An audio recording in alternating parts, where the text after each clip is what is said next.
se presentó recién, vamos a charlar un poco sobre algunos datos, sobre los usos y tendencias del consumo de drogas.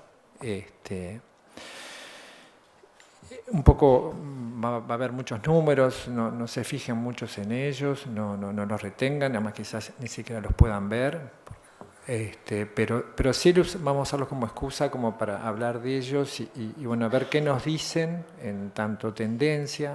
Desde las ciencias sociales tenemos como algunas dificultades para poder medir la magnitud de fenómenos ocultos y privados, como es el consumo de drogas, explicado por algunas de las cuestiones que recién habló Diego, lo cual a los investigadores se nos hace muy difícil llegar a un dato con una validez y confiabilidad que deseamos. De todas formas nos sirve para medir las tendencias y un poco para ver el perfil de los consumidores, ir como desagregando información que sí es válida y que es mucho más importante. Si en Uruguay se consume, el 9.3% de la población consume marihuana en el último año.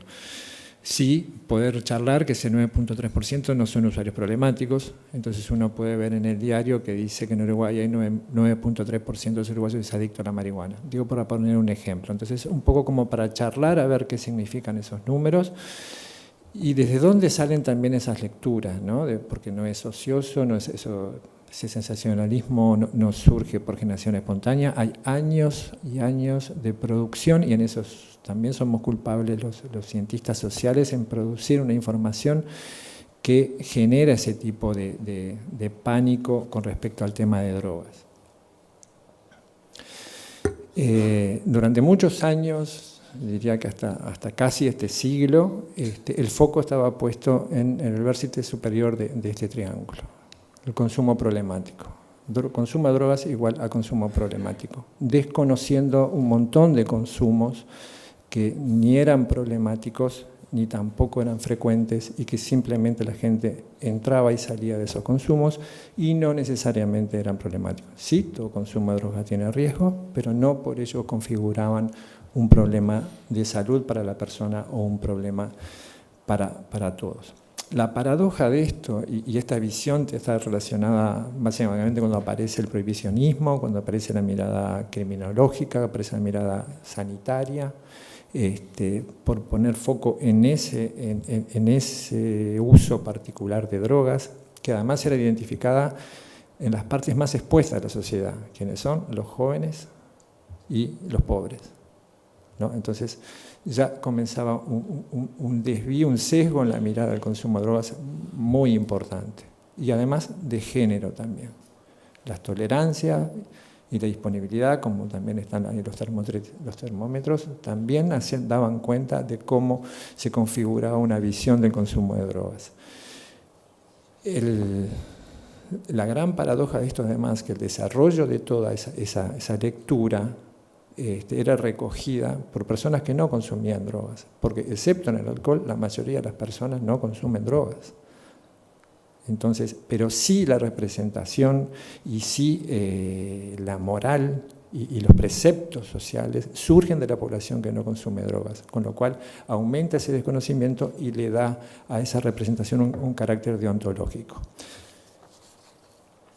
De todas formas, desde las ciencias sociales se ha contribuido muchísimo a reforzar esa mirada, ¿no? Tenemos, acá hay una serie, pudieron ser otros, pero puse ahí un poco como los más significativos, muchos de ustedes los deben conocer, sin duda Marx y Engels fueron los primeros que hablaron no hicieron una teoría de las drogas, porque ellos consideraban que cada consumo de drogas dependía de las relaciones de producción y del modo de producción dominante, en este caso en el capitalismo, hacía que las situaciones de miseria y de angustia generaba que hubiera un uso de drogas y dependencias, que a su vez era recogido por el sistema para utilizarlos ya no como un ejército de reserva, sino que ellos perdían la calidad de proletariado y pasaban a ser lumpen al servicio de la burguesía, ya sea como matones o como delincuentes. Digo esta frase porque lo dice explícitamente en una publicación de ideología alemana. Engels va por el mismo camino, solamente que le da una visión psicosocial y dice que bueno, la alienación también de la población trabajadora hace que el hombre consuma alcohol, la mujer y los hijos opio, porque tampoco tienen herramientas para manejarse mejor en el ocio, porque no tienen instrucción y porque las condiciones son alienantes. Eso es recursivo, se transmite entre generaciones y esa era la conclusión a la cual llegaba Engels también con el tema de consumo de drogas. Visiones absolutamente sesgadas, increíblemente desde una ideología que era más igualitaria y sin embargo solo focalizaba el consumo de drogas en la población más vulnerable y la ponía al servicio sí, del sistema, pero se olvidaba que en la burguesía había tanto igual consumo que en el resto de la población. Lo que hablamos, siempre el más expuesto es aquel que lo tiene que hacer como en situación no privada, como son los jóvenes, o en la situación de vulnerabilidad. Después viene Durkheim con el concepto de anomia, ese sí desarrolló un montón de teorías, por lo menos de alcance en medio, con respecto a explicar el consumo de drogas, más allá de que Durkheim tampoco habló de consumo de drogas como un hecho social. Él lo consideró un hecho psicopático, por lo tanto no se podía trasladar a un hecho social, que era como él estudiaba la sociedad, por lo tanto él no esbozó una teoría. Sí, Merton vino después con estructura social y anomia y nuevamente explica el consumo de drogas a partir de una desigualdad y la población que tiene a su exposición un montón de objetos culturales y materiales a disposición y no los pueden alcanzar. Para ello entonces sucede que para alcanzarlos utilizan medios proscriptos. Esos medios proscriptos, como es el delito, y también como tiene que ser el comercio ilegal de un montón de cosas, entre eso las drogas. Como vemos, todo esto sigue siempre desde la sociología de la desviación y focalizando el consumo de drogas como parte de una conducta desviada. Luego vinieron otras teorías de ecología social, donde ahí se agarran, es más bien descriptivo, toman en cuenta la distribución espacial de los delitos. Ellos estudiaron muchas ciudades y encontraron que había zonas donde se configuraba y se retroalimentaba las conductas delictivas.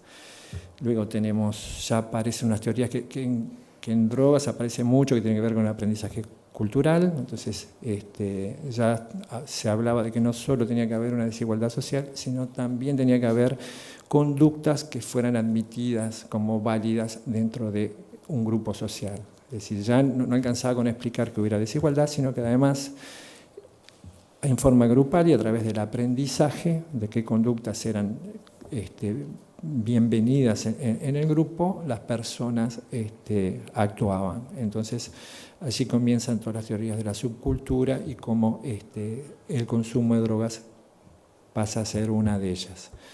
Seguimos insistiendo con esta idea de consumo como conducta desviada y además focalizada en la pobreza, ¿no? Como que si solo el consumo estuviera en la pobreza. Es decir, todo el desarrollo teórico, por lo menos hasta el final del siglo XX, se fue desarrollando allá. Luego vino las teorías de la etiqueta, que son la otra fuente de inspiración para muchas teorías que invierten el sentido, y es decir, que bueno, la conducta desviada surge a partir del control social. Es decir, no es la desviación primaria, que es el consumo, es el delito o es otro tipo de conducta que está por fuera de las normas, lo que hace una persona desviada, sino la presión social y la presión de las instituciones que hacen que esa persona termine sintiéndose desviada y asuma ese rol, ¿no? Ahí tenemos también Becker, ponemos ahí, las teorías del estigma de Goffman, que hasta el día de hoy también son siendo utilizadas. Y la última de estos teóricos, así que es Matsai, que fue quien empezó a visualizar en forma más integral el consumo de drogas y menos segmentada. Entonces él hablaba que tenía que haber una afinidad, es decir, unas circunstancias favoritas que hagan que una persona consuma drogas, y ahí pone tanto la desigualdad social como el estrés de la clase ejecutiva. Es decir, ahí ya amplía ese rango de posibles consumidores y las situaciones favoritas pueden ser muy diversas. Desde el punto de vista, eso siempre hablando desde el punto de vista social, ¿no? Después tiene que tener, sí, una afiliación, es decir, tiene que tener un grupo de pertenencia donde esa conducta sea admitida, eso lo toma de la teoría de la asociación diferencial o de aprendizaje cultural, y la significación, que es las personas que es una transgresión consciente, esas personas saben que están transgrediendo, pero lo aceptan y lo justifican de uno u otro modo. Fue como la teoría más completita, hasta que luego llega Escotado con su tratado sobre la historia de las drogas y una serie de autores que salen de allí, donde empiezan a cambiar la mirada y empiezan a explicar que el consumo de drogas no es esto tan acotado que presentan estas teorías, que existieron siempre, que tuvieron diferentes significaciones, que las siguen teniendo y que abarca toda la sociedad y todos los humanos.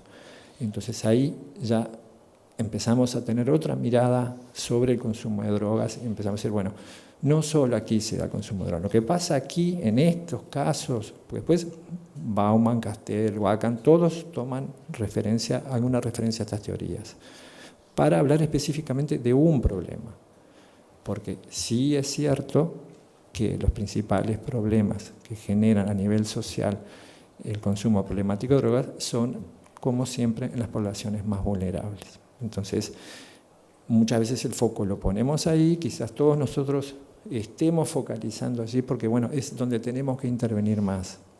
Pero no es necesariamente donde hay mayor consumo y donde hay mayores problemas. Simplemente que acá hay un déficit social que tenemos que solucionar de alguna manera, porque, y esto sí lo podemos recoger de estas teorías, lo estamos produciendo nosotros mismos, ¿no? Entonces, la sociedad en conjunto tiene que trabajar para ver cómo se puede ayudar en algo que probablemente todos estemos aceptando de alguna manera al aceptar el régimen en el cual estamos. Esta diapositiva es más bien una cuestión como de método, es un poquito ver todas las variables que intervienen en el fenómeno que llamamos de las drogas. Tenemos una parte de la oferta, una parte de la demanda, cuántos actores intervienen en cada uno, ver y visualizar que el contexto de consumo puede estar motivado por muchas cosas, no siempre es un problema, no siempre hay un problema vincular, nunca hay un problema social, se consumen drogas porque son ricas, porque a la gente les hace bien en un principio, porque buscan una experimentación, porque lo desean, es decir, hay millones de razones. En muchas de esas los sociólogos no nos vamos a meter, nosotros podemos intentar explicar una partecita y otras van a tener que ser otras disciplinas, desde la antropología, desde la psicología, desde la neurociencia, desde la clínica, desde la psiquiatría. Ninguno de nosotros puede resolver esto por sí solo y lo que podemos hacer es agregar conocimiento para que después otros lean, hagan una síntesis interpretativa de esos y tomen posición, pero siempre con la evidencia científica. El problema de la evidencia científica es toda la carga moral e ideológica que viene desde 2 siglos y también las dificultades de recoger una evidencia científica fuerte con respecto al tema de drogas. Entonces, por ahora estamos en ese limbo entre lo ideológico y la validez científica, que no hemos podido salir y que solo con la acumulación y con el trabajo vamos a poder ir desentrañando y vamos a ir poder visualizando cuáles son los caminos. Bien, esto es un poco lo que es del observatorio, cómo nosotros tratamos de solucionar y generar conocimiento para bueno, compartir con ustedes y discutirlos, ¿no? Hoy les hablaba de los datos epidemiológicos, que nos vamos a centrar buena parte de este ratito que tenemos, pero evidentemente tenemos que usar otros métodos para aproximarnos a conocer este fenómeno. Creamos un sistema de alerta temprana, porque hay otra modalidad que no llega a las clínicas, no llega a las clínicas de tratamiento, no llega a inserción sociolaboral, no llega a un montón de cosas, pero está configurando el gran problema de las drogas, que son las drogas sintéticas.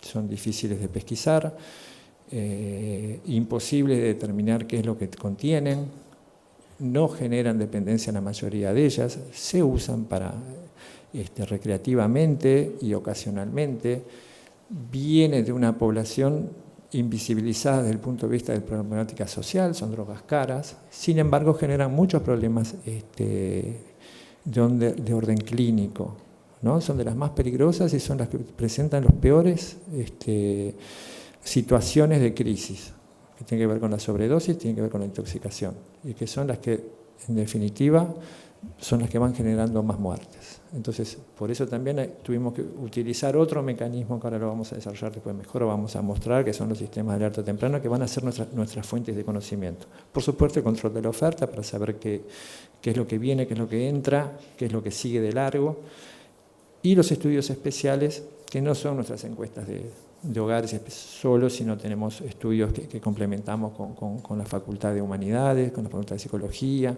que hacemos con Química, que son los que nos van dando información y nos permite ir combinando o complementando la información que nos dan los estudios cuantitativos.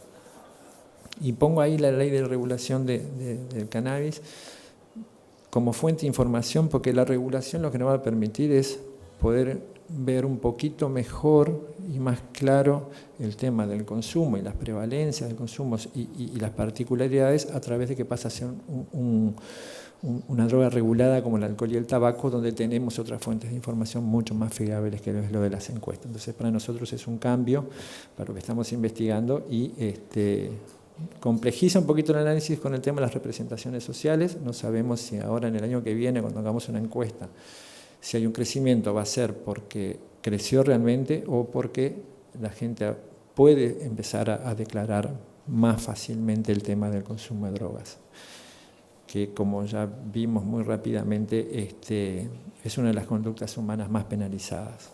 Un pequeño anexo metodológico aquí que tiene que ver con los datos que vemos aquí. Nosotros comúnmente en los estudios usamos 3 prevalencias, 3 indicadores de consumo. Uno es la prevalencia de vida, que es simplemente responder a la pregunta: ¿alguna vez consumiste X sustancia en la vida? Puede haber sido una vez sola.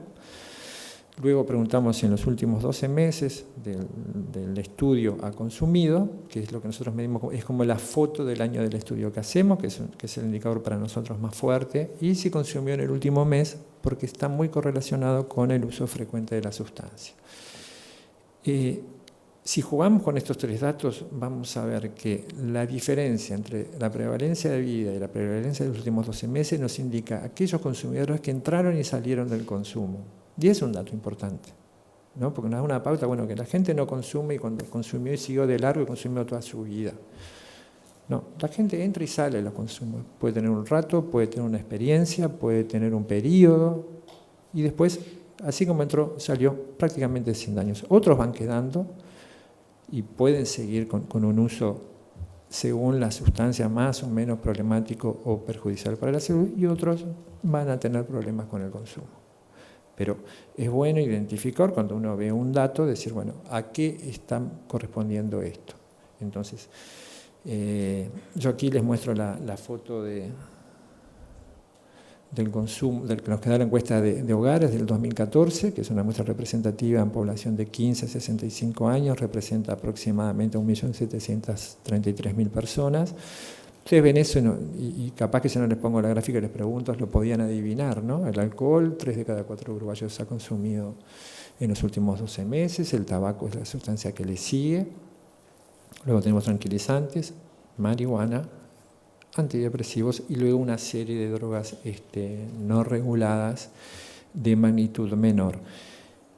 Y de más difícil declaración también. Por eso es lo que les hablaba de las limitaciones y la confiabilidad y validez de este tipo de datos. Pero sí, este ranking nos ordena, es coherente en la medida que en la serie las variaciones que van ocurriendo en este ranking son prácticamente nulas, nos da un panorama uno puede decir cuáles son las drogas más consumidas y cuáles son las diferencias entre ellas, y al poder contar con una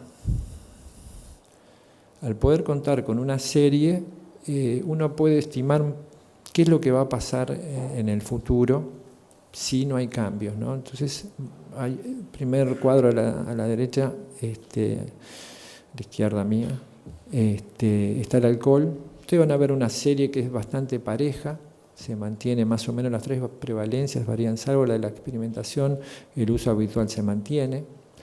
Y es bastante lógico. Primero nos indica que estamos como en un techo, si no, ya estamos como más de eso, no podría ser. Segundo, es lógico que se mantenga, no hay ninguna política hasta ahora sobre alcohol que pueda determinar un cambio, ¿no? Entonces, mientras no haya un cambio, mientras no haya una ley que determine prevención ambiental, que logre intervenir en lo que tiene que ver con la detección temprana de un uso problemático, este escenario se va a mantener. Con el tabaco, todo lo contrario, hubo una política muy firme, muy fuerte, orientada a la protección del no usuario y a desestimular el consumo por diversos métodos de los usuarios.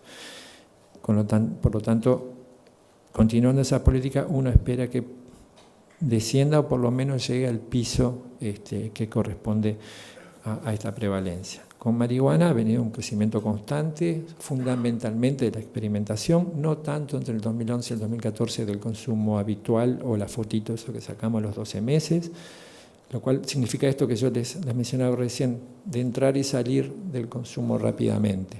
Es decir, ahora vamos a ver prevalencia y vamos a ver qué porcentaje de cada una de las personas permanecen los consumos en cada una de las sustancias.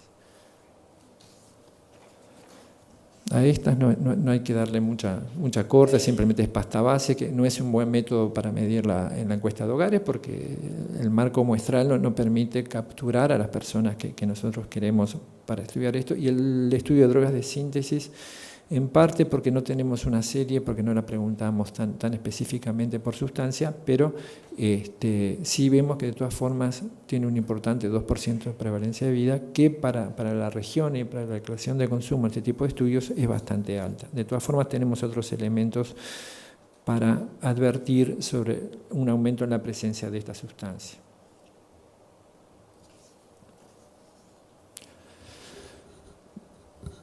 Bien. Acá tenemos el alcohol, decir un par de cuestiones con el alcohol. Una de ellas es que sí es la sustancia que tiene mayor fidelización. El 80% de las personas que probaron alguna vez alcohol continuaron su consumo. Después veremos cuáles son las formas de consumo, pero bueno, sí es una de las sustancias donde se entra y difícilmente se sale. No necesariamente eso es malo, depende después de cómo sean los consumos, pero sí el dato es, bueno, aquí el que entra por aquí probablemente se queda. Totalmente lógico, está absolutamente legitimado, no hay instancia social donde no esté presente el alcohol, no existe un casamiento, un brindis, un bautismo, un cumpleaños de un año que haya consumo de alcohol. Así que como que es bastante lógico, y es bastante lógico después que los jóvenes reproduzcan este tipo de modelos, ¿no? Esto sale de algún lugar y en eso también tenemos que hacernos cargos de lo que corresponde. Y también la serie, estudiado en esta serie, bueno, cómo son las edades de inicio de consumo, ahí abajo, que no se debe ver mucho, casi nada. Es una gráfica que divide por rangos de edad las personas de la muestra y las edades de inicio por hombre y por mujer. Con lo que encontramos con gente más o menos de mi edad y más grande, que las hay, en serio, las diferencias entre hombres primero estaban alrededor de 17 años en los hombres y 21 años en las mujeres. Esa era la edad de inicio. Y luego de tarde van a ver qué importante que es esto, por lo que tiene que ver el consumo de drogas antes de los 21 años y los efectos que hace sobre nuestro cuerpo. Esas eran las diferencias y esas eran las inicios en gente mayor que contestó este estudio. Los más jóvenes aquí declaran alrededor de los 14 años y tanto hombres como mujeres en la misma edad. Es decir, se ha adelantado la edad de inicio y se ha equiparado la edad de inicio de hombres y mujeres. Si nos da el tiempo y vemos unos datos de los estudiantes, vamos a ver que esto todavía en ese segmento es menor, así que cuando lleguen a esta encuesta, a declarar en esta encuesta, estos 16 años que figuran acá seguramente vayan bajando. Y en 10 años, si se mantiene todo igual, la edad de inicio en Uruguay va a ser de 14 años en el alcohol para todos. Esto además, el problema que hay detrás de esto es que, hay estudios que lo avalan, nosotros hicimos, en la edición anterior hicimos estudios con población uruguaya, pero estudios internacionales dan cuenta que comenzar a consumir alcohol a los 15 años aumenta por 4 las probabilidades de ser dependiente en el futuro de una persona que empezó a los 21 años, ¿no? Entonces, la gente, estos estudios se hicieron en Canadá, Estados Unidos, que tienen mucho dinero y son como realmente políticas de Estado que pueden plantearse hacer un estudio de 10, 15 años, ¿no? Y lo que han probado es que, bueno, empezar joven aumenta inmensamente las probabilidades de tener una dependencia en el futuro. En tanto, como vimos recién, la fidelización al consumo de alcohol es muy fuerte, ¿no? De cada 10, 8 siguen consumiendo en su vida. Este es otro aspecto, y acá sí nos centramos y que tiene que ver también con la intervención que se hace desde la Secretaría y el foco que lo hacemos, que tiene que ver con el consumo problemático de alcohol. Nosotros definimos 3 formas de concebir el uso problemático. Uno tiene que ver con los niveles de ingesta habituales que tienen, porque también es sabido que durante un periodo de tiempo con un nivel de ingesta alto termina conformándose una dependencia. Pero también hay una escala que se llama AUDIT, que se aplica en la clínica, nosotros adoptamos aquí, que identifica algunas conductas y algunos indicadores que hacen que esa persona probablemente tenga un uso problemático. Y también son uso problemático aquellos que, si bien no consumen habitualmente alcohol a niveles de intoxicación, sí lo hacen cada tanto, ¿no? Los famosos consumidores sociales, ¿no? Porque también generan problemas agudos de intoxicación y problemas que tienen relación con el tránsito, con la violencia, con un montón de factores sociales. Sumados todos estos, nos da que hay 261.000 personas en Uruguay, es el 21% de los consumidores de alcohol que tienen un uso problemático. Y es más gente, nosotros estamos representando a 1.733.000, son ciudades de más de 10.000 habitantes y entre 15 y 65 años. Pero quedémonos con esto, que luego del tabaco es la mayor cantidad de usuarios problemáticos de drogas que tenemos. Y esto se los digo para que vean las dificultades que puede tener trabajar en esta problemática. Ese 21% consume el 50% del alcohol que se vende. Con lo cual, uno se puede imaginar las dificultades que puede tener para elaborar una ley de alcohol que haga que reduzcamos este número de usuarios problemáticos, porque estamos sacando el 50% del mercado. Entonces, hay que trabajar mucho, hay que trabajar bien y hay que concientizar, que es lo más importante, de que realmente el alcohol es un problema, sobre todo para 1/5 de las personas que consumen alcohol, por lo menos, ¿no? Y vencer todas las oposiciones. En el tabaco fue un poco más fácil porque la mayoría de las personas no eran consumidoras, entonces, y el humo la hacía mal, entonces era muy fácil la marca y el control social. En el alcohol es mucho más difícil. Entonces, este tipo de información mala que sale de la clínica son las que tenemos que trabajar para darnos cuenta que el alcohol, el consumo excesivo de alcohol es muy nocivo. Bueno, el tabaco es casi la única buena noticia que tenemos para dar, en que sigue descendiendo el consumo, la única vigilancia que tenemos que tener. Hay una noticia muy buena, como ven, si pudieran ver esa tablita de ahí chiquitita, van a ver que el descenso es explicado más por las generaciones más jóvenes. Las generaciones más jóvenes se incorporan menos al consumo, y lo que no ha resultado en el último estudio, que en las poblaciones, gracias Hugo, que en las poblaciones más grandes ese descenso no se configuró. Probablemente la diferencia entre los estudios es que haya gente que salió y entró del consumo, ¿no? Las recaídas, ¿no? Entonces, esto nos da como una señal de que hay que profundizar las acciones preventivas y disuasivas en las recaídas y en las personas mayores.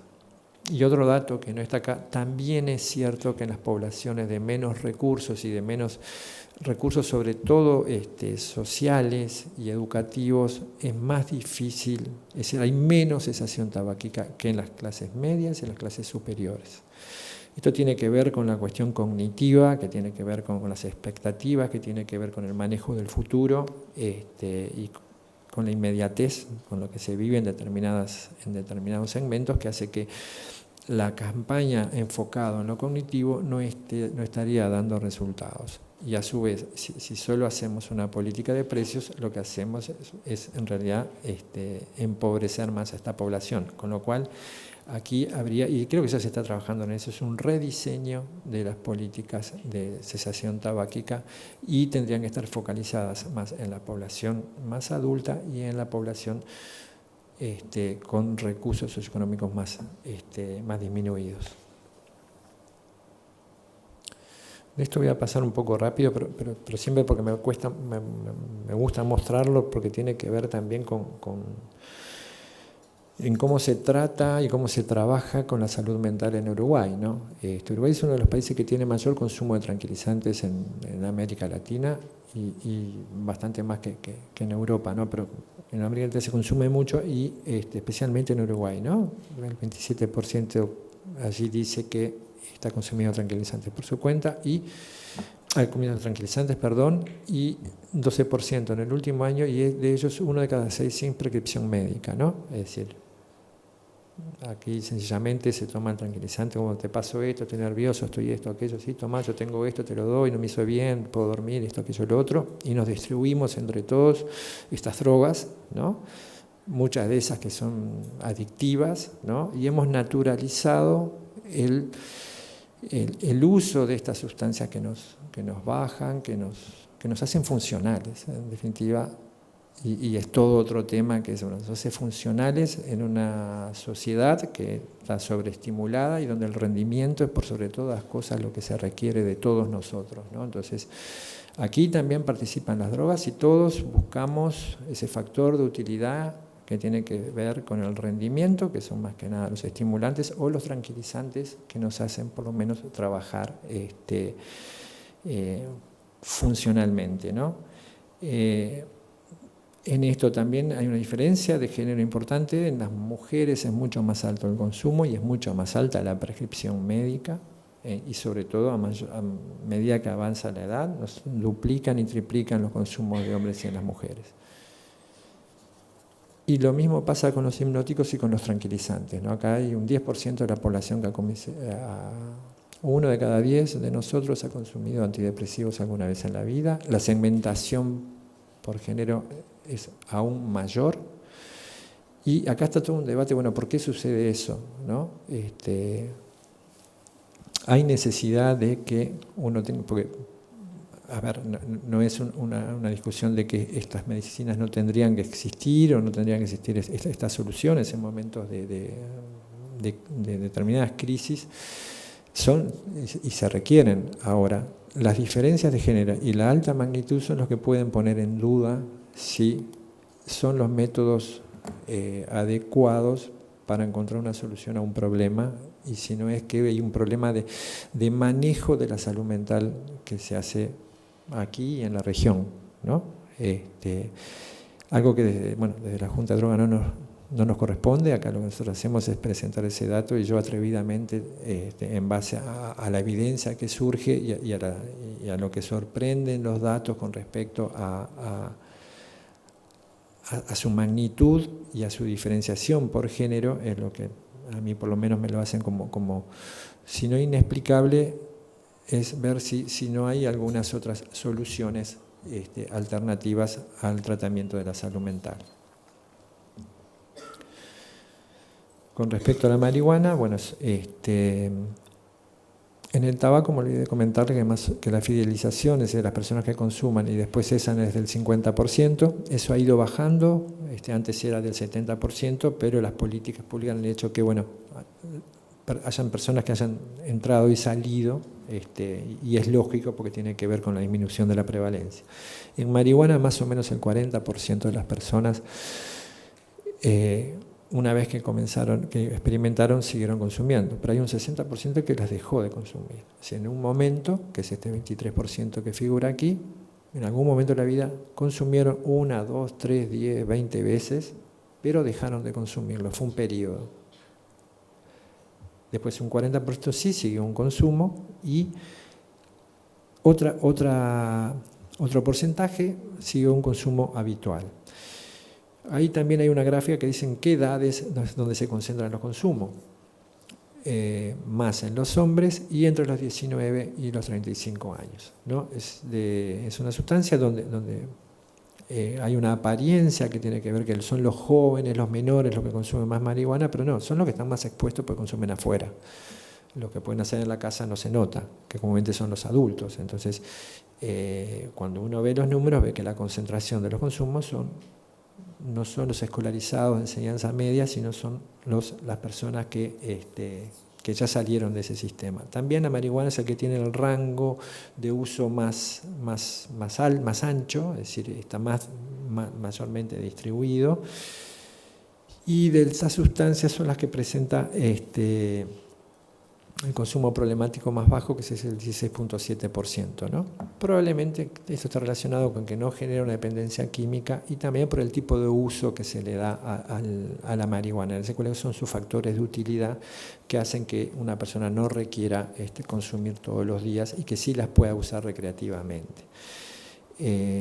Obviamente, este uso problemático está asociado a la frecuencia de consumo. La concentración de ese 16% está relacionado con el consumo diario o casi diario de esta sustancia. Eso lo medimos también con otra escala, como medimos con el audit con el alcohol, una escala basada en el CIE-10, que la adaptamos para el cuestionario y medimos una serie de problemas que pudieran estar asociados a ese consumo. De cocaína también, aquí vemos esa fidelización es mucho menor, estamos hablando de un 6,3% que han consumido alguna vez en la vida y la declaración del último año es 1,6%, es que hay personas que también entraron y salieron de ese consumo experimental y pese a ello el consumo problemático en esta población es mayor, es del 21% del detectado con gota. Y sí tiene una explicación más química, tiene que ver con que la sustancia es mucho más adictiva que la marihuana. Es decir, de las que estuvimos viendo hasta ahora, tenemos la nicotina, que es la más adictiva, pasaríamos entonces con la cocaína y después cuando lleguemos a pasta base la vamos a cambiar de lugar porque la pasta base sí tiene un poder adictivo mucho mayor y está relacionado también con la vía por la cual se consume. Los otros consumos que figuran y que nos aparecen en la encuesta son bastante marginales. Igual de todas formas marqué con rojo el de los alucinógenos porque comenzó a aparecer más en población estudiantil y en población universitaria fundamentalmente. Hay como una vuelta al consumo de alucinógenos de la época de los 60, de los 70. Y el opio, que prácticamente no existe aquí, pero viene bajando en la región. Hoy en Estados Unidos es la sustancia que genera más muertes por sobredosis y es el mayor problema que tiene con las drogas.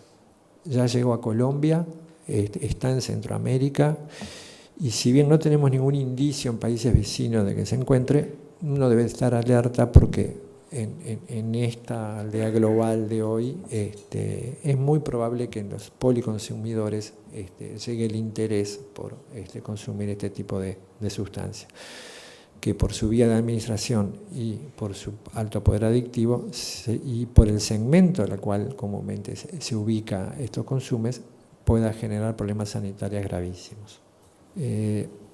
Ahora les quería dar que tiene más relacionado a veces con las funciones que tenemos y vamos a volver ahora sí intencionalmente nuevamente al vértice superior de esa pirámide. Esto es simplemente operativo, porque nosotros estamos trabajando aquí, inserción social, hace su trabajo con este tipo de población. Entonces, bueno, como detenernos en este perfil, ¿no? Nosotros en la encuesta preguntábamos, ya vimos el número de usuarios, vimos el número de usuarios problemáticos y también preguntamos si en los últimos 12 meses había demandado atención o tratamiento por drogas. Y ustedes pueden ver ahí que son muy pocos los usuarios de alcohol, y de tabaco, por ejemplo, que demandan tratamiento. El 3 y el 12% de los usuarios problemáticos han demandado tratamiento, apenas, ¿no? Después, sí, en cocaína entran los parámetros internacionales, alrededor de un 22%, y pasta base, pese al imaginario de que no solicitan asistencia, sí la solicitan, reconocen los daños y intentan poder recibir alguna especie de apoyo. Después vamos a ver las barreras de entrada que tienen a eso, pero estas personas demandan, y demandan, también lo vamos a ver, más rápido que otros la demanda de atención. Acá también en la encuesta vemos, bueno, y cuando preguntamos, bueno, solicitaron asistencia, bueno, ¿y dónde solicitaron asistencia? Y ahí encontramos de todo, ¿no? Porque es la persona donde reconoce o piensa que así recibió una asistencia, independientemente que ésta sea profesional o no profesional. Pero está muy bueno ver hacia dónde van, ¿no? Porque en muchos lugares quizás vayan porque no pueden entrar a otros o no pueden sostener el tratamiento en lugares más formales. Entonces van donde le dan un plato de comida y un techo, como puede ser una iglesia. Y eso sirve igual. O pueden ir a Alcohólicos Anónimos, Narcóticos Anónimos, estemos de acuerdo, no estemos de acuerdo con el plan, son uno de los lugares donde más se ha rehabilitado gente, ¿tá? Más allá de que los que digan que cambian una adicción por otra, no importa. En esto, si no existieran esos lugares, estaríamos mucho peor en la situación.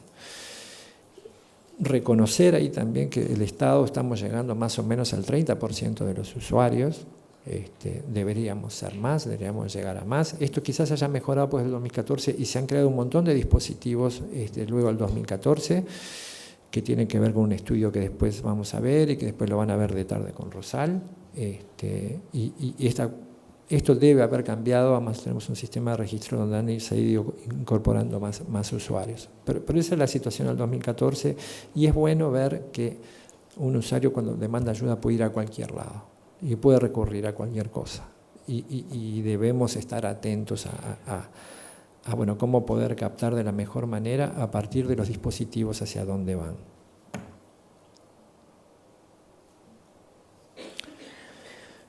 Esto se los muestro un poco. Este es como es el que tenemos mayor tiempo de registro, que es un registro del portal amarillo, y es un poco para que visualicen cómo ha ido evolucionando también la demanda de tratamiento. En el 2008 prácticamente la atención era de los usuarios de pasta base, esto con los años y con factores que tienen que ver con lo económico y un cambio de pasar de la pasta base a las cocaínas fumables, que ya son la cocaína mismo que las vuelven fumables, la vuelven básica, o sea crack, para mantener la vía de consumo porque es más rápida y es la más placentera.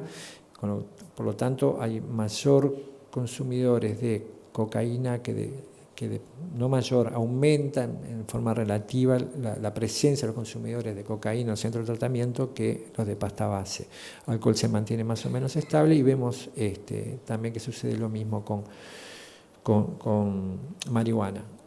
Al lado están en números absolutos, simplemente para mostrar de que ha aumentado el número de personas que demandan tratamiento, pese a que se mantengan las prevalencias de consumo, lo cual es un buen indicador. Es decir, por lo menos que hay un sistema que está asistiendo a los usuarios. Esto es de todo el sistema, ya no es del portal amarillo, es el sistema que nosotros tenemos de registro en los centros de tratamiento, que se ingresan todos los casos. Vemos más con otros porcentajes, pero vemos más o menos la distribución que hay con respecto a la demanda de tratamiento. Sigue siendo pasta base, cocaínas, alcohol y marihuana las que van bajando. Las drogas principales y cómo bajó la pasta base, creció la cocaína y hay una cierta estabilidad con el alcohol y un aumento que debemos esperar un poquito más para ver si esto marca una tendencia, ¿no? Pero hay características que se mantienen en casi toda la serie, la mayoría son hombres, 85%, y el 40% ya ha estado en otros dispositivos. Es decir, que hay en esto la recaída y el fracaso es casi una norma por lo menos en principio, ¿no? Uno tiene que acostumbrarse a que la adicción es un problema complejo, que es muy difícil que desde un centro de tratamiento pueda una persona irse puede suceder, pero los números dicen que, bueno, que esto es un proceso muy largo y con muchas idas y venidas.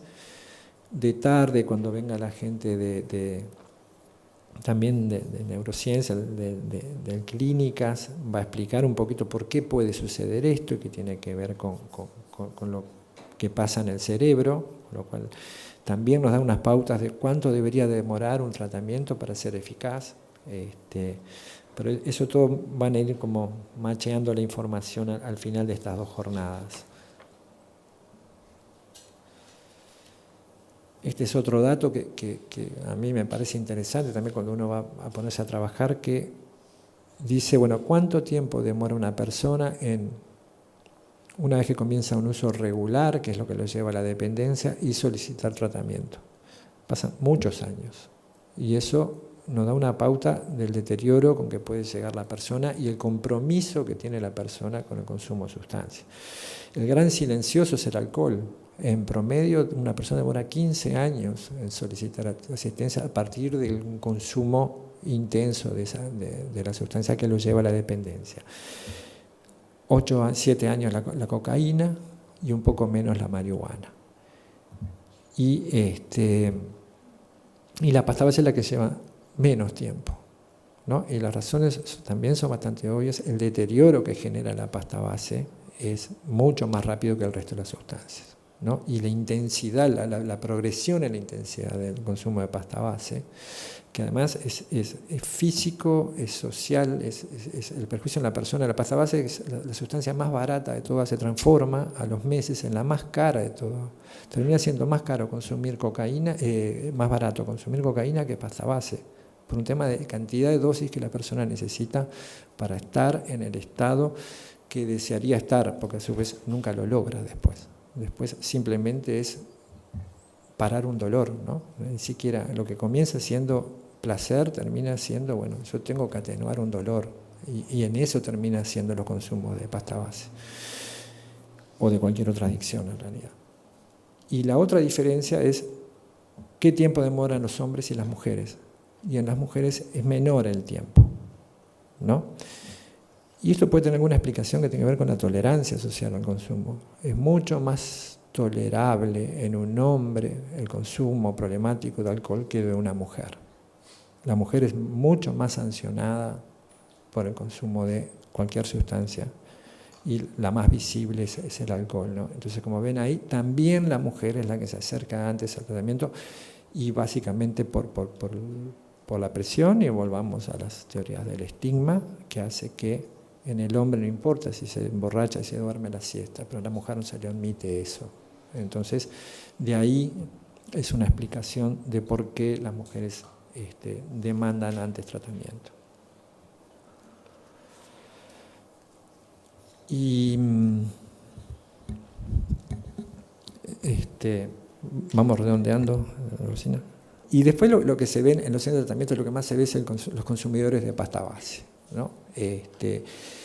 Marcelo Rosal, con Facultad de Humanidades hicimos un estudio complementario. Nosotros hicimos un estudio a través de una metodología RDS, que es a través de una red de referentes de consumidores. Entrevistamos a 312 usuarios de pasta base, que por el método, no me voy a extender en eso, nos hizo una muestra representativa de esos usuarios, y a su vez Marcelo con su equipo hizo un estudio etnográfico, historias de vida. Llegamos a conclusiones muchas veces diferentes. Nosotros dijimos una cosa al principio del libro y él lo ve desde otro lugar, lo cual me parece magnífico, por lo que ya hace mucho rato hablé del tema de que este es un asunto muy contradictorio y que intervienen muchas variables y muchas formas de mirar la situación, ¿no? Entonces, nosotros nos focalizamos en lo social, en la explicación social del asunto, y Marcelo fue, en los casos particulares donde fue percibiendo las diferencias y lo que cada historia de vida les reflejaba. Trabajo muy interesante, y que esa aparente contradicción uno luego después puede hacer una síntesis interpretativa de estas dos versiones que aparecen en la publicación, ¿no? Pero lo cierto es que hay algunas cuestiones que son muy básicas y que corresponden a un perfil de estos usuarios. Más allá de que exista una usuario de pasta base en segmentos altos, medios, sobre todo en los policonsumidores, aquellos que quieren experimentar con todo, consumen pasta base. Hay algún otro caso que bueno, porque ya no tiene los recursos para cocaína, pasó a la pasta base siendo de segmentos más altos y que vienen en esa ruta de deterioro. Y cierto también que algunos usuarios de pasta base pudieron mantener una afiliación, por lo menos laboral. Esas no son las normas, son historias que hacen que, bueno, no todo es tan cuadradito como dicen los sociólogos. Pero si uno empieza a sumar los datos, nos vamos a encontrar con algunas regularidades y con algunas verdades, ¿no? En este encuentro, en este estudio, convergieron algunos datos también muy obvios, pero a veces conviene detenerse y ponerse a pensar en ellos para luego ver, sobre todo ver, bueno, cómo actuamos sobre eso, ¿no? El primer aspecto que nos surge es la territorialidad. Cuando georreferenciamos los casos vemos que, bueno, ya parten desde un lugar ya con carencias de su entorno, entornos y microclimas, donde ahí hablamos de cierta también desorganización social, básicamente expuesta por desventajas en las oportunidades que estas personas tienen en la sociedad, ¿no? Por ejemplo, la afiliación educativa. El 80% de estas personas tienen 6 años de escolarización, es decir, escuela y no mucho más. Y esa desafiliación escolar se da antes del consumo de drogas. El promedio de edad del consumo de pasta base es 21 años. Y acá estamos hablando que a los 12, 13 años dejaron de pertenecer al sistema educativo. Y no hubo nada que los pudiera traer en su momento al sistema. Entonces, esa es una primera gran desventaja y que no nada tienen que ver las drogas. Las drogas van a llegar después, cuando venga el otro desencanto y la otra factor de integración social que es el trabajo, la inserción laboral.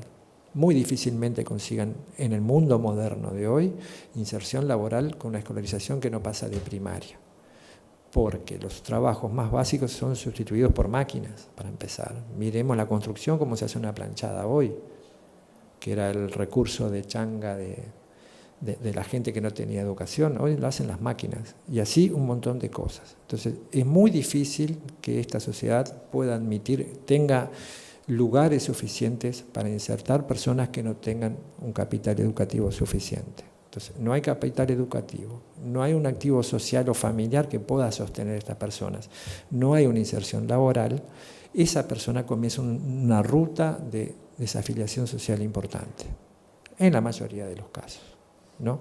Las drogas intervienen después y con su factor de utilidad, porque también pasan a ser parte del negocio que pueda, si no podemos ir por el lado legal, vamos a ir por el lado ilegal. Pero sí, la ruta de ese deterioro comienza por desventajas sociales de las cuales las drogas no participan. En la mayoría de los casos, las personas estas tienen, solo el 14% tenía educación, un empleo formal al momento de iniciar el consumo. El resto eran changas, mendicidad, prostitución o delitos, lisa y llanamente. Esa carrera de deterioro también hizo que, por ejemplo, el 30% de estas personas vivan en situación de calle. Entonces, esa es la desafiliación social completa, ¿no? En términos de Castel, por ejemplo, que ha trabajado mucho sobre eso, que nos enfrentamos a un problema grande ahí cuando queremos intervenir. Cuando la persona pasa en situación de calle, es muy difícil sacarla de allí, porque es su lugar y su único lugar.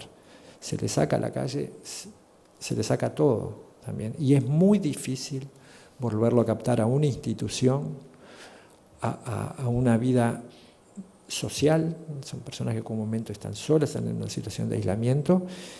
Y cuando ya se llegó a situación, nuestra intervención realmente hay que repensarla, porque ni siquiera a veces se puede llevar a un refugio a esa persona, porque no quieren perder la esquina, no quieren perder el vecino que le llevó un alimento, no quieren perder nada de eso. Y si se van a un refugio, quizás mañana exista otra persona. Pero además tienen un tema de consumo y no lo pueden hacer. O quizás tengan una mascota y no pueden. Entonces, el remedio, decir, bueno, está en la calle, yo lo llevo, pero no necesariamente es el mejor.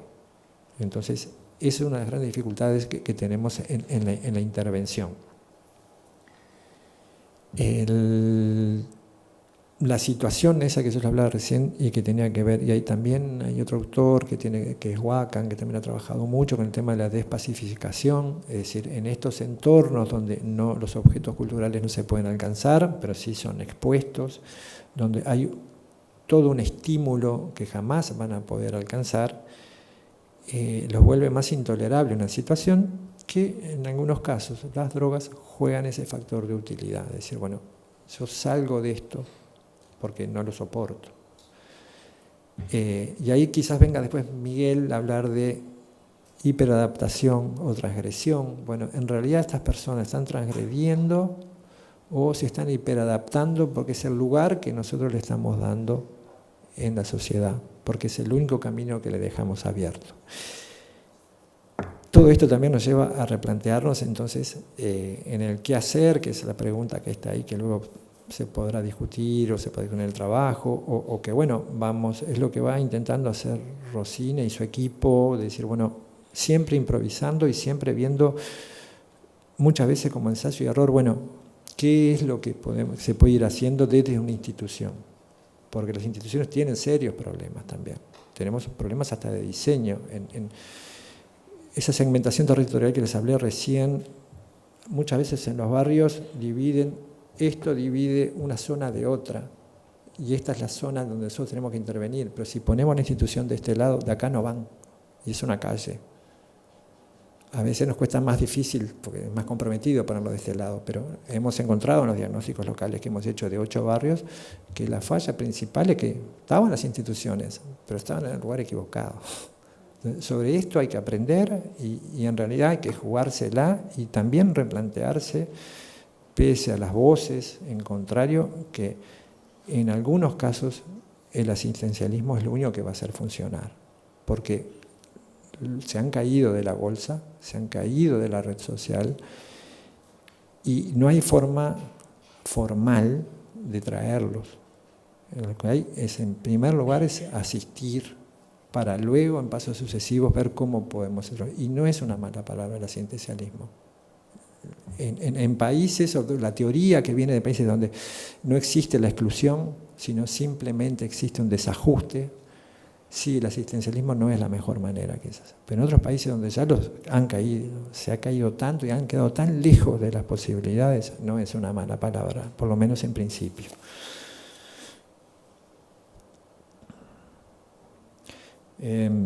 Bueno, les voy a mostrar algunas cuestiones de la encuesta de estudiantes para no aturdirlos con muchos datos. Es una encuesta que hacemos cada 2 años, funciona precioso, los gurises contestan bárbaro. Y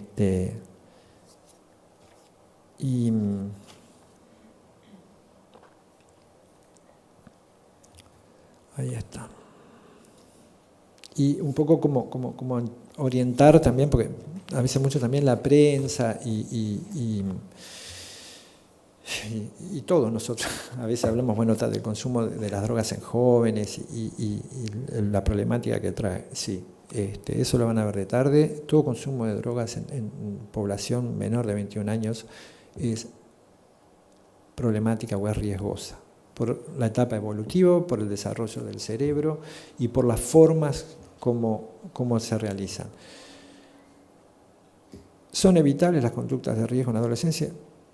Probablemente no. Hay un psiquiatra amigo que siempre comenta, que dice, bueno, yo desconfío más del adolescente que se queda los sábados de noche mirando televisión o la comedia con la abuela, ¿no? Y se pasa todo el día estudiante, que aquel adolescente que un día llega tarde, un día tomó o otro día no avisó dónde estaba. No como conducta habitual, pero sí que sucedan o haga algún tipo de transgresión. Porque eso es normal, porque es normal en la adolescencia. Entonces, hay que ver también hasta dónde nosotros ponemos la presión en la vigilancia y cuando determinamos que hay un problema o no. Si uno lee algunos folletos de algunos centros de tratamiento donde trae un test para decir si su hijo tal cosa, van todos al centro de tratamiento, porque va a puntuar en 2 o 3 de ellos, seguro que va a puntuar. Entonces, es absolutamente terrorismo eso. Entonces, uno también tiene que entender un poquito qué es lo normal en una etapa evolutiva. Además, todos, hace más tiempo o menos tiempo, hemos pasado por la adolescencia y estoy seguro que todos hemos pasado alguna vez por algún tipo de transgresión. Entonces, uno también tiene que, cuando lee esto, tiene que leerlo con una perspectiva vital honesta, ¿no? Lo que sí encontramos que en esta población, la escolarizada, que es aproximadamente el 80% de la población de esta edad en Uruguay, lo cual tenemos la suerte de tenerlos en el sistema educativo y también la facilidad para poder intervenir. Vamos a hablar de consumos, pero no necesariamente de adicciones. Es muy difícil que tengamos una adicción aquí a esta edad. Lleva su tiempo, lleva una constancia en el consumo, que difícilmente se configura en esta etapa una adicción.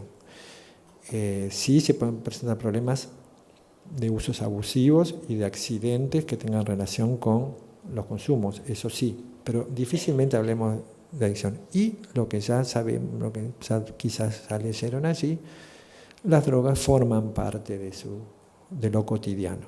Ya están ahí, hace tiempo que están ahí. Entonces, ya sea el alcohol, ya sea el tabaco, la marihuana, y ahora aparecen las sintéticas y los alucinógenos, bueno, están ahí. Lo tenemos que reconocer y tenemos que ver cómo podemos actuar y cuál es la forma que nosotros podemos reducir esos consumos, reducir los daños y tratar de encontrar la forma de que, bueno, la transgresión pase por otros lados si esta es necesaria, ¿no? Menuda tarea, pero es lo que nos queda hacer. Hacer una campaña de no a las drogas y no va a resultar, no está resultando desde hace decenas de años, ¿no? No hay ninguna evaluación, yo no conozco ninguna evaluación de prevención específica sobre el tema de drogas que haya funcionado. Otras que están relacionadas con más universales, con valores, sí, pero específicamente para drogas, no conozco, quizás las hay, yo no las conozco. Este es más o menos el panorama, es muy parecido al del mundo adulto, así que eso les da una noticia también. Hay una invitación, nosotros le estamos dando una información de cómo hacer las cosas. Ahí agregamos las bebidas energizantes, como estudio nuevo para bebidas energizantes, lo que están generando es un ensayo, o generan un ensayo para posteriores consumos de sustancias. Porque ¿qué hacen las bebidas energizantes? Les permite consumir más alcohol y mantenerse más vitales y aguantar más toda la noche. Y eso aumenta los riesgos del consumo de alcohol. Entonces, tenemos un problema aquí de que los jóvenes ya saben cómo funciona esto y saben que con un estimulante, en este momento con lo que puede ser este tipo de bebidas, que son cafeína, ¿no? Pura cafeína, ellos pueden resistir más la ingesta de alcohol. Entonces, es un tema de preocupación y que uno debe trabajar sobre eso, ¿no? Habíamos visto la prevalencia de alcohol. Yo acá lo que quiero mostrar, y que es el problema con el alcohol, que es, más allá del alto porcentaje que consumen, es que cuando consumen muchísimo. 2 de cada 3 llegan a niveles de intoxicación cada vez que consumen. Nivel de intoxicación son 2 litros de cerveza, 4 más medidas de bebidas destiladas, 3/4 litros de vino. Un disparate, ¿no? Es lo que consumen, trae diversos problemas puntuales, son datos no muy conocidos, pero que tienen que ver con las emergencias móviles, con las crisis en las que entran los gurises en los centros asistenciales, y esto no ha disminuido, esto va increciendo, ¿no? Esto, año a año los estudios nos dan que cada vez los niveles de ingesta son superiores, ¿no? Y este es un gran problema que tenemos con el alcohol. Les pasé rápido la de tabaco. capaz que estuve mal, pero para mostrarle cómo ha descendido el consumo de tabaco en la población escolar. Esto es muy bueno porque al no irse reproduciendo el modelo de esa primera transgresión formal del tabaco, las expectativas es que esto siga bajando y que Uruguay en 10 años tenga una tasa de consumo por lo menos 10 puntos porcentuales menos a las que presenta ahora. Estas son algunas de las conductas que llevan al consumo de alcohol. Vamos a hacer terrorismo y vamos a pasarla. Pero sí, lo otro, que es esta y la que viene, que tiene que ver, ¿y por qué consumen alcohol? ¿No? Entonces, siempre aparece la frase problemas familiares, problemas con los padres, problemas con la novia, problemas con el novio, bullying, esto, lo otro. Y no, lo toman porque les gusta el efecto, se sienten mejor, se sienten más distendidos, se sienten menos reprimidos, se sienten más integrados a los grupos. Poquitos dicen porque es rica la cerveza, porque es rico el vino, porque es rico. No, busco el efecto. Y consumen para eso, para tener el efecto. Si ya lo saben, ¿no? Entonces, por eso los niveles de ingesta son. Pues como demora un ratito también, bueno, le doy hasta. Y bueno, los más chicos no lo manejan y se dan vuelta. Los más grandes más o menos ya aprendieron, tienen años y más o menos lo van llevando, ¿no? Pero el motivo fundamental es buscar un efecto, sentir placer. Y no entran para nada los problemas. Y esto lo podemos ver más claro. Bueno, esta es la línea de consumo de marihuana. Hemos hecho estudios, este es el 2014. Hasta el 2014 del efecto regulación no había marcado ninguna diferencia. Siguió creciendo como venía creciendo desde hace años. Vamos a ver en el estudio del 2018 si esto varía. Hay un tema de legitimación del consumo que puede afectar, es decir, al estar regulada y toda la discusión que se armó con la marihuana medicinal y la inocuidad y bueno, las apologías de los dos lados. Hay que ver cómo actuaron sobre los estudiantes, no lo sabemos. Hubo más contrapropaganda que propaganda a favor, pero bueno, vamos a ver cómo se desarrolló esto. Sí, el consumo está más expuesto, eso es visible para todos, pero vamos a ver si eso se refleja en las prevalencias que vamos a obtener. Pero bueno, si vamos a las razones, bueno, a ver, nosotros les preguntamos en el estudio anterior, bueno, a ver, ¿por qué consumían marihuana? ¿Por qué habían probado? ¿Por qué? Y una razón muy sencilla, por probarla, a ver qué pasaba. Nadie dijo porque tenía problemas, porque me sentía mal, no, quiero probarla, parece que es rica, fulano me contó que era rica y estaba re divertido y se mataba de risa, no sé. La probé. Y ese es el 75% de las razones están relacionadas con eso, con la experimentación. Nada que reprochar, digo, nada raro en ese sentido. Y bueno, y redoblamos la apuesta y le preguntamos, ¿y por qué seguiste consumiendo? Y los motivos ahí pasan lo mismo con el alcohol, por los efectos, porque me gusta, porque me divierte, porque me sale mejor esto y aquello.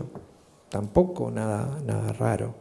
No podemos encontrar nada raro en estos consumidores de marihuana que, como vimos, quizás entren y salgan posteriormente. Algunos van a tener problemas, sí. El 12% de los estudiantes que consumen marihuana, según la prueba que pusimos también ese reactivo, presentan signos de uso problemático de marihuana. En su gran mayoría van a entrar y van a salir.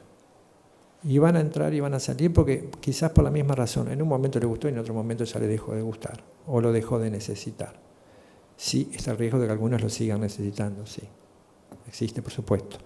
Pero en su mayoría, no podemos decir, bueno, vi a aquel muchacho fumando, dando una pitada, ¿la quedó? No es así, ¿no? Y eso lo tenemos que entender y a veces marcarlo, volvamos a la teoría del estigma, puede ser peor, porque esa persona se puede reconocer como consumidora por el simple hecho que haya sido sancionada como tal. Y créanme que existen esos casos, ¿no? Entonces terminan reforzando esa conducta. Esta es la gráfica que le decía de el porcentaje de usuarios problemáticos de marihuana de usuarios de marihuana que presentan uso problemático. Hay más hombres que mujeres, pero eso está muy relacionado también con la intensidad de ese consumo. Estas sustancias son prácticamente marginales. Esta es la parte que a mí también me gusta, y para aquellos que trabajan en prevención está muy bien, es decir, bueno, al momento de asignar responsabilidades, nosotros estamos involucrados, ¿no? No es, se les pide mucho a las instituciones, hagan campaña de prevención en los liceos, prevención de esto, prevención de aquello, prevención del otro, es como que eduquen otros, eduquen las instituciones y no la familia, ¿no? Entonces, ahí en esta gráfica lo que estamos mostrando es las diferencias de consumo según los padres estén involucrados con los hijos y según no estén involucrados. ¿Cómo medimos esto? En una escala con 7 indicadores, con cuestiones muy simples, como si cenaban con los hijos o almorzaban, si sabían quién eran los amigos, si sabían si los chiquilines a la hora que iban a llegar, con quién estaban, qué hacían, si compartían algunos temas juntos. Eso construimos una escala, dicotomizamos, bajo involucramiento de los padres, alto involucramiento de los padres, y ahí medimos el consumo, ¿no? Y las diferencias son obvias, hay mucho mayor consumo en aquellos gurises que están a la deriva, que no tienen un control parental o con un acompañamiento parental, que aquellos que sí los padres están haciendo el rol que le corresponde, que es ser padres, ¿no? Este es todo un mecanismo estadístico para reproducir lo obvio, ¿no? Lo que ustedes ya saben, pero es bueno a veces verlo con datos, y cuando uno va a hacer prevención o va a hacer una charla o va a hablar el tema, es bueno que exponga este tipo de datos para que lo vean, no lo dice fulano de tal, lo dicen los números de haber estudiado 8.000 estudiantes, ¿no? Entonces, eso para nosotros nos refuerza mucho. Esto también que tiene que ver con el alcohol, si la tolerancia al consumo de alcohol, ahí le preguntamos directamente qué pasaba, si llegaban borrachos a la casa, a ver qué pasaba con los padres, cuál era su nivel de reacción, y varía. Hay 30 puntos de diferencia, 20 y pico puntos de diferencia, según los padres no admitan esa conducta, se presenten molestos a esa conducta y no lo hagan. Las diferencias son notorias entre unas y otras.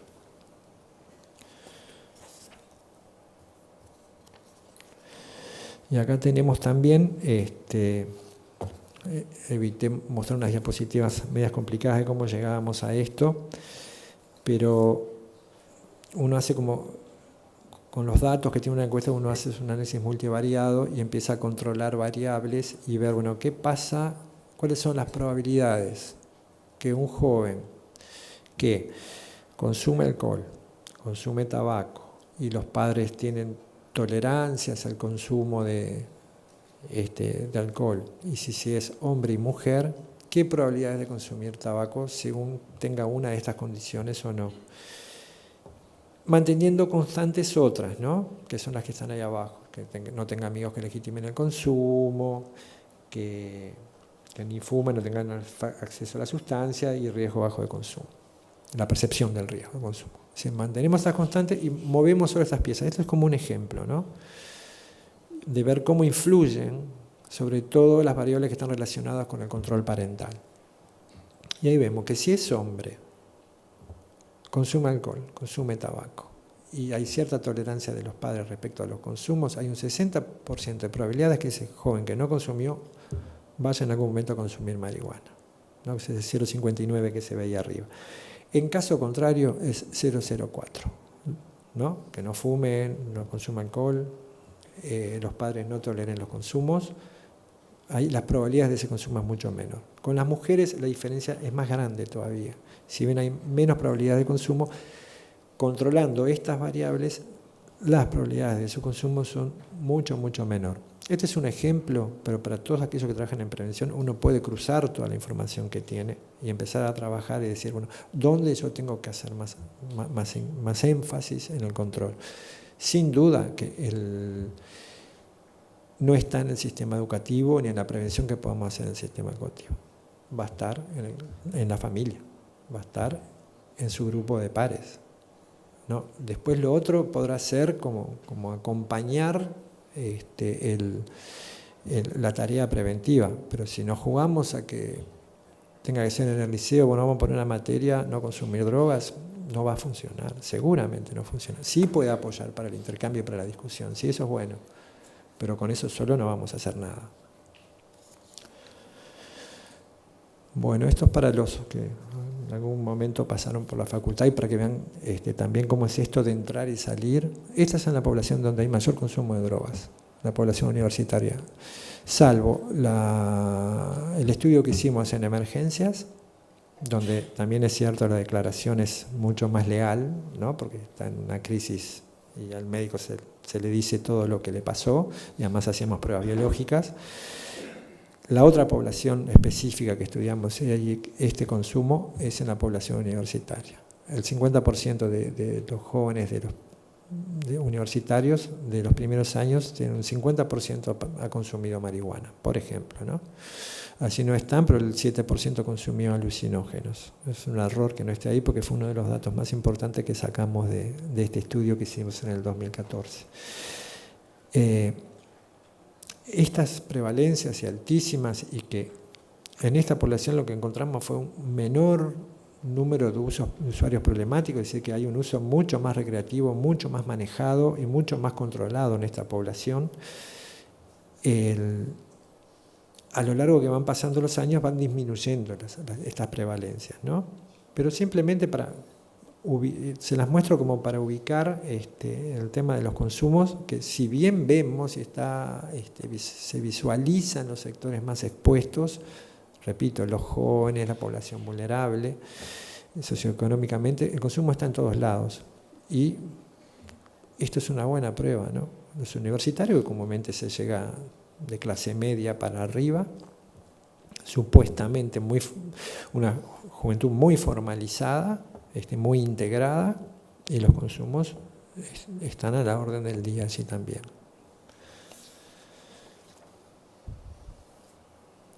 ¿Llegó Agustín? No, tengo unos chistes bárbaros. Está bueno.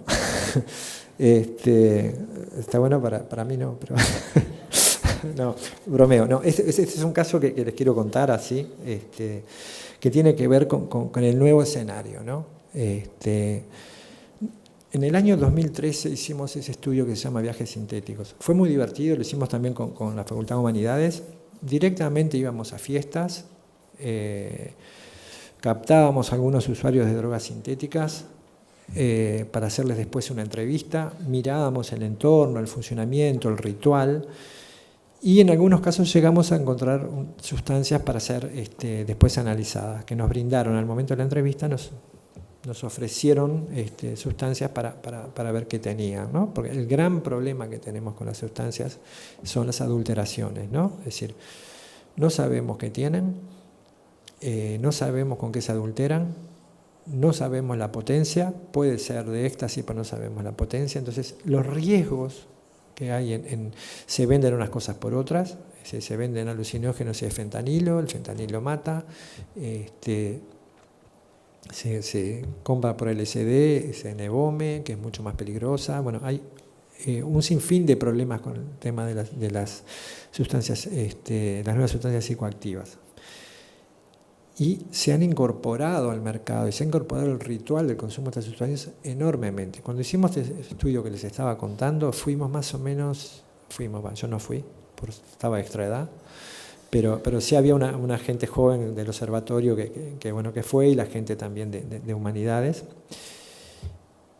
Y más o menos fueron en el lapso de 4 meses a unas 10 fiestas, y fiestas más o menos 100, 200 personas, así, que se terminaron repitiendo, ¿no? Después eran unas que estaban aquí, que estaban allá, que era una población bastante pequeña en cuanto al número de personas, eran casi una comunidad porque todos más o menos se conocían, gente grande, de 25 años para arriba, muy experimentada con el consumo de estas sustancias, muy cuidada entre ellos, sabían a qué iban y cómo lo tenían que hacer.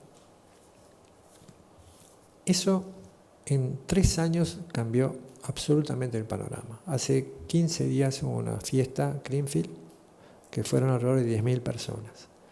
Pero eso fue como el broche de oro de una serie de fiestas que desde el año pasado, unas fiestas de la terraza y otras que hubieran, ya muy masivas y con presencia de personas mucho más jóvenes. Con lo cual, ese librito que ven ahí como que perdió vigencia, porque hablaba de un ritual y hablaba de un tipo de consumo y un tipo de factor de utilidad que casi ha desaparecido. Ahora hay un estímulo, esto está asociado con la música y está asociado, bueno, un estímulo para yo soportar 8 horas de una música que machaca, ¿no? Machaca el cerebro literalmente, si uno no está sin consumo lo percibe así, y se puede volver insoportable, ¿no? Y ni te digo si hay que bailarlo además, ¿no? Entonces, tampoco es mi caso. Y bueno, pero sí estuve, en la Greenfield estuve, pusimos un baño químico para analizar sustancias y eso, y fue una fiesta en paz, absolutamente en paz, pero yo me cansé y estaba parado, quieto, mirando, así que, es decir, son fiestas para estimular el consumo, y estimular el consumo ¿de qué? De estimulantes, ¿no? Le agrega una dosis también de empatía, ¿no? Entonces las sustancias tienen esa dosis de estimulante y otras tienen de empatía, entonces ahí hay baile y amor. Esas son las dos cosas que más o menos se van a buscar a ese tipo de fiestas, y hay un comportamiento casi tribal. No hay pogo, pero hay como manifestaciones colectivas de música. Los DJs son como estrellas de pop. Es todo un entorno especial, pero donde hay mucho consumo. Consumo que probablemente, salvo en el caso de las anfetaminas, no generen adicción, pero generan problemas terribles y hasta mortales por intoxicación. Y ese es el principal problema sanitario que tenemos hoy con el tema de drogas, que son las intoxicaciones y los daños que se generan por el consumo de estas sustancias que no tenemos la más pálida idea de lo que son y que están cambiando todos los días. En el último año se descubrieron 478 sustancias nuevas. Es una carrera como de atrás, ¿no? Es decir, se descubre que hay una sustancia con es utilizada como estimulante para vender como droga, se neutraliza, se controla, entonces hay un químico que modifica la molécula y dice, mira, esta es igual o es parecida. Y ahí va, pum, y te hacen una nueva hasta que es captada y así siguen. Y así están en 478. Pero lo importante de esto es la masividad que adquirió este mercado de sustancias. Estas fiestitas de 100, 200.000 personas ahora son de miles de personas, ¿no? El año pasado pusimos un baño en una de estas fiestas, que es el otro estudio que lo están viendo ahí, que es para alimentar este sistema de alerta temprana que gestionamos desde el Observatorio de Drogas, que es un poco una vigilancia que lo hacemos a través de las incautaciones y a través de los reportes clínicos para informar al sistema de salud, bueno, apareció tal sustancia con tales problemas y hay que comunicarlo al sistema de salud, cuando no al público. Nosotros hicimos 2 alertas públicas, una de la adulteración de cocaína con levamisol y esto que encontramos, que son cannabinoides sintéticos en una fiesta electrónica. Porque así fuimos a esa fiesta, pusimos un baño químico. Eran muestras colectivas, de cada 5 personas iba gente de la Facultad de Química a la ingrata tarea de sacar una muestra y la llevaban para el laboratorio a analizar. Encontraron más o menos unas 30 sustancias. Algunas de ellas no teníamos la menor idea que existían en el Uruguay. Una de ellas era la de los cannabinoides sintéticos, que son muy peligrosos. Nunca había habido una incautación, nunca había habido un reporte en los centros de tratamiento y nunca había habido un caso clínico reconocido. Probablemente sí hubiera existido en el caso clínico, pero no se reconoció como que era efecto del consumo de esta sustancia. Entonces, con esto nosotros hicimos un paper en los cuales identificábamos los síntomas y cuáles eran las soluciones médicas y de urgencia para el diagnóstico en el momento. Y además que los médicos hicieron un relevamiento de si habían consumido este tipo de sustancias, porque a veces 24, 36 horas son fundamentales para poder actuar en caso de problemas inclusive neuronales que puede traer el ingesta de estas sustancias. Ahí tienen un montón de nombres que no sé por qué les ponen tan feos los nombres a la sustancia, le podrían poner Julieta, María, podrían ir como variando, encontrar una lógica. En serio, yo no sé cómo hacen para acordarse, ¿no? Bueno, y esto último que tiene que ver con, yo decía, no es una fuente de información la ley, pero sí nos permite a nosotros, y es como un descanso.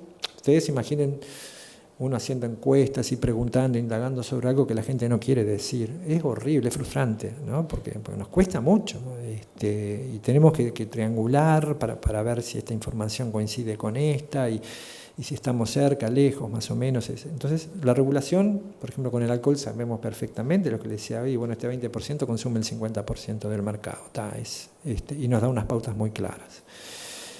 Y la regulación, en la medida que se vayan incorporando personas al mercado regulado, nos va a ir permitiendo tener un panorama mejor de cuánto se consume, quiénes, cómo, de qué manera, en forma agregada, ¿no? Y si bien no tiene un problema de adulteración grave la marihuana en el mercado ilegal, por lo menos sabemos qué es lo que se está consumiendo, y para el seguimiento clínico hasta podemos saber cuáles generan más daños que otras, ¿no? Entonces ahora ya todavía no está funcionando 100% la regulación, pero sabemos que hemos llegado al 15% del mercado absoluto, es decir, la cantidad de personas que declararon y la cantidad de gente que está operando, ya sea por farmacias, por clubes o por autocultivo, en el sistema regulado.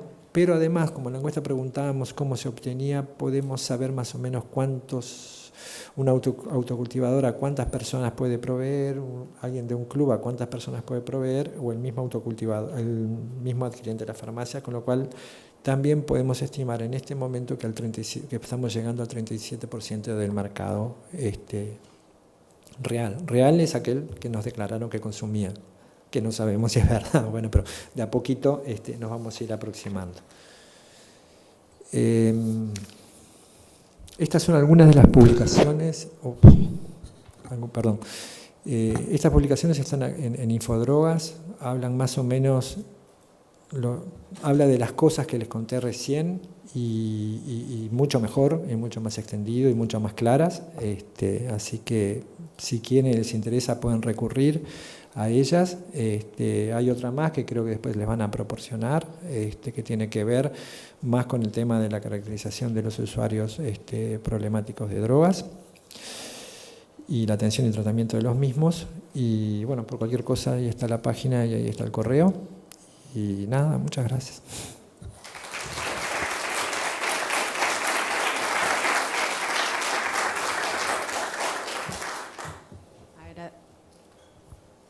¿Así?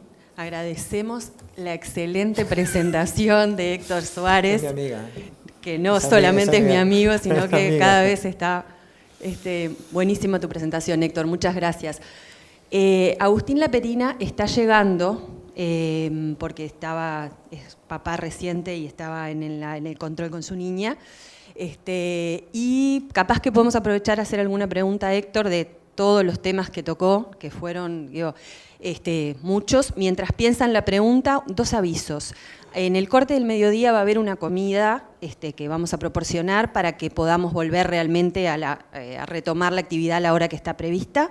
Y todas las presentaciones, vieron que hay una persona aquí atrás, Julio, muy amablemente filmando, que además de colgar los videos de las personas hablando, le va a editar e intercalar las presentaciones. Por lo tanto, van a contar con todo ese material en la página web en unos días, ¿tá? Y si alguien quiere aprovechar a hacerle alguna pregunta a Héctor, si no, hacemos un corte de 5 minutos. Pero sí. Puede ser a Rosina también. Bueno, buenos días para todos. Yo soy Adriana Domínguez, trabajadora social, operadora jurídica, trabajo en la industria láctea, en un seguro de salud de Conaprole, y vinimos con mi colega con ese vínculo profesional. Pero no puedo dejar de decir que también soy coordinadora de un programa para familiares de adictos, Amor Exigente, que hace unos días estuvimos con Diego en la inauguración de un seminario que se denominó Construyendo Libertad, Responsabilidad Social y Adicciones. Y digo esto porque en el trabajo de recibir familias y adictos en vías de recuperación, me pareció interesante destacar que si en la población que nos ocupa hoy estamos hablando de una población de un consumo, no solo de consumo problemático, pero es como, bueno, ¿qué hacemos con esto? Es el gran desafío. Y dentro de esa población dijimos que no todos se cayeron de la bolsa, sino que hay una población que está en el seno de la sociedad, está en el seno de una familia, no está en la calle. Entonces, me parece que yo me iba a quedar callada la boca, porque me cuesta mucho dar como una línea divisoria entre lo que es el trabajo del voluntariado y el trabajo profesional y cómo abordo yo en una acción social donde hay recursos para eso, ¿no? Pero me pareció que teníamos que poner el énfasis en que ese consumidor problemático que todavía está en la bolsa, está en el seno de un núcleo familiar que se convierte en el núcleo que sustenta el consumo, porque el consumo se mueve con dinero. Entonces nosotros lo que he podido apreciar en la práctica profesional y del voluntariado es que hay que apuntar, o por lo menos yo estoy plenamente convencida, apuntar a un trabajo con el núcleo familiar, como un adicto, no actuar desde una sociología funcionalista que lo ve como un tema individual, el adicto, sino como ese sujeto social, ese sujeto activo, ese sujeto que forma parte de esta sociedad, ese sujeto que tiene un rol en esta sociedad, ese sujeto que fue concebido para ser parte de esta sociedad. Bueno, está dentro de un sistema familiar que está sosteniendo y solventando ese consumo. Y que es lo que nosotros, acá sí a nivel profesional, cuando hay problemas con consumo que implican la certificación médica del trabajador, que implica que se empieza a desprender de los núcleos, de los ámbitos de pertenencia, buscamos reforzar y hemos elaborado una política de trabajar con el sistema familiar. De trabajar porque los sistemas familiares son disfuncionales y esa adicción surge en el seno de una familia, adoptiva, biológica, pero tiene que aparecer en el discurso nuestro, tiene que aparecer en nuestra praxis, tiene que aparecer en nuestro compromiso social, porque solo no se sale. Y muchas veces vemos trabajadores que se recuperan a través de un programa de recuperación, esto no da para hacer estadística, esto es un testimonio, un relato de una experiencia de trabajo de alguien ya de casi la tercera edad que se va a jubilar, pero que verdaderamente tenemos que decir, a ese núcleo familiar no puede volver porque recae. Y bueno, va por ahí el aporte, y es lo que yo puedo donar como ser social. Gracias. Lo dejamos como un aporte, porque... Hola, buenos días para todos. Mi nombre es Gabriel Mega y tengo varias carreras. Una, la que estoy acá es porque soy antropólogo social de la Escuela de Gestión de Salud, que es una escuela que capacita todo lo que son los recursos humanos del área sanitaria del Sistema Nacional Integrado de Salud en sus diferentes jerarquías. Y mi pregunta para ti, Héctor, es en base a... Tú dijiste que sí hay un foco estigmatizante en lo que es el consumo de droga, que se focaliza en la juventud y en la pobreza, y que el consumo de droga es universal, es decir, está en todas las clases sociales y en todas las actividades que el ser humano realiza. Mi pregunta hacia ti es, primero, si el observatorio tiene investigaciones sobre los sectores que vos hiciste un apunte de los trabajos de alta exigencia y rutinarios o administrativos, y desde mi punto de vista personal, más el área que me viene a la conciencia es el sistema financiero, que hay mucho consumo de sustancias psicoactivas, principalmente, o antidepresivas, por esa sobreexigencia. Y la otra pregunta es si hay estudios sobre los trabajos de los médicos en el mutualismo y en los hospitales, que también es un trabajo que exige mucha carga horaria y mucha exigencia cognitiva y de esfuerzo, que nosotros sabemos muy bien, se consume mucha droga de las llamadas sustancias blancas, ¿no? Gracias. Sí, nosotros más o menos cuando queremos caracterizar los consumos, intentamos segmentar también y ver de acuerdo al segmento cuáles son las drogas de preferencia, ¿no? Todas las drogas tienen un factor de utilidad diferente. Saquemos los policonsumidores, el uso de drogas es generalizado y pasa por una o por otra, pero focalicémonos en los segmentos, tienen sí una caracterización, ¿no? La cocaína inicialmente está relacionado con personas integradas, como tú dijiste, inicialmente en la sociedad, con recursos para cubrir el costo que les lleva y con activos familiares que lo protegen. Si cuando ellos ya se quedan sin recursos, tienen los activos familiares que también invisibilizan ese consumo, ¿no?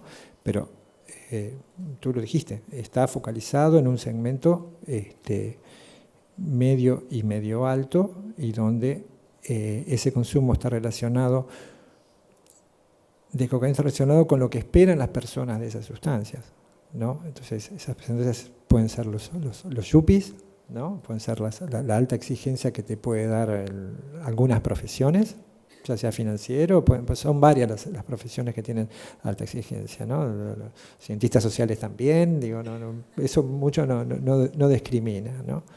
Está caracterizado. El estudio que hacemos de los baños químicos, y eso lo hacemos en fiestas que la entrada más barata sale 2.000 pesos, ¿no? También está segmentado y también sabemos los factores de utilidad que tienen ese tipo de sustancias. Lo que cuesta más es, no lo vamos a encontrar en los centros de tratamiento público que nosotros más o menos podemos seguir el registro, ¿no? Se empieza a faltar más data porque esas cuestiones se atienden más en forma también privada, ¿no? Donde nos cuesta más acceder. Los medios que tiene para conocimiento, por lo menos del observatorio, es, vamos y estudiamos a la población escolarizada porque los tenemos todos en un lugar donde tenemos accesibilidad. Estudiamos en los centros de tratamiento, no es lo que predominan en los centros de tratamiento que nosotros tenemos como registro. Entonces, los datos que vamos teniendo son estudios específicos, ¿no? Como puede ser el de las fiestas, algún dato que sacamos de la segmentación de las encuestas y algunos datos que podemos ir sacando de los estudios específicos, como te mencioné hoy, el RDS. El problema también que tenemos con ese tipo de estudios es que los usuarios deben conformar una red. En pasta base sí la conformaban, en marihuana hay redes también que nosotros las pudimos estudiar y estudiar el perfil de los consumidores, que es la marihuana va en todos los segmentos, pero predomina en la clase media sin duda, ¿no? Está expandido, ya es un uso como la aspirina, está en todos lados. Pero si uno ve la movilización, si uno ve los actores que están involucrados, por ejemplo, en la regulación de la marihuana, estamos encontrando clase media, clase educativa media alta, ¿no? Y también tuvo sus factores de utilidad. Pero la parte más importante, que no es la de esta discusión o es de los datos que yo presenté, es ver, es cómo las drogas del estímulo, en una sociedad que lo que nos exige es rendimiento absolutamente, cómo de eso estamos hablando muy poco, ¿no? Y estoy hablando de lo que tiene que ver la prescripción médica y lo que tiene que hablar lo que consumimos, que prescriben los médicos por otro lado.